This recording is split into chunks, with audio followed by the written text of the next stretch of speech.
এই তিনটি সাবধানতা নামাজের ব্যাপারে আমাদের বোনদেরকে আমি বিশেষভাবে করলাম। অনেক মহিলারা আছেন সারা জীবন নামাজ পড়েছেন কিন্তু তাদের নামাজ হয় নাই।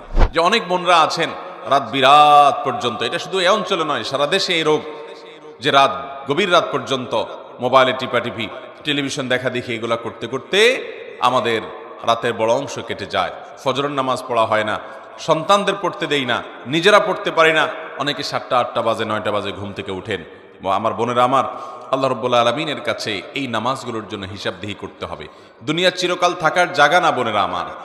এই সম্পদ, এই টাকা পয়সা, এগুলা কোলে নিয়ে, এগুলোকে আগলে নিয়ে, এগুলোকে বুকে জড়িয়ে নিয়ে আপনি সারা জীবন থাকতে পারবেন না।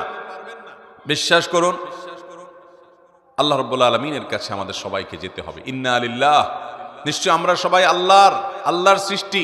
ওয়া ইন্না ইলাইহি রাজিউন, আর আমাদের সবাইকে আল্লাহর কাছেই ফিরে যেতে হবে। যেহেতু আল্লাহর কাছেই ফিরে যেতে হবে, অতএব